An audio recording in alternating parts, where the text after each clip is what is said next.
بسم الله الرحمن الرحیم. قدرمنو دوستانو، موږ د کابل ولایت په قره باغ ولسوالۍ کې او د تل په څیر د څاګانو د جوړولو او افتتاح په پروسه کې نن 811 نمبر څخه موږ افتتاح کوو. تاسو پوهیږئ چې موږ تل هڅه کوو چې په داسې سیمو کې څاګانې وکیندو چې خلک ورته واقعا ضرورت ولري. دا یو له هغو ځایونو څخه ده چې د خلکو د پاکو اوبو لپاره یو ژوره او ښه څانه درلوده تر څو له اوبو استفاده وکړي.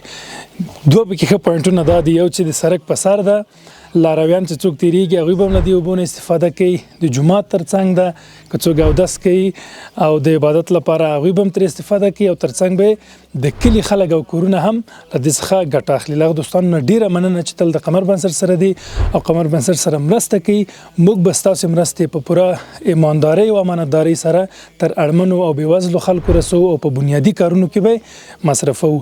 او د دې تر څنګ ستاسو له ملتیا تل مننه کوو. تاسو بیا هم د قمر بنسټ لینکونه پر سکرین باندې ښکاري، همداسې په ډسکرپشن کې راځئ له موږ سره یو ځای شئ. موږ او تاسو به په ګډه د افغانستان له اړمنو او بېوزلو ولسونو تر څنګ یو.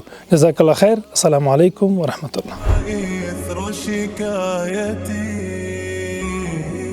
عقلي فماذا قد يروح ويغتدي ونظرت حولي في حوائج تنقضي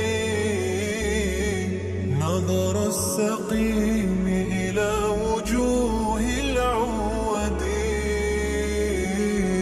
فإذا الجميع عن اهتمامي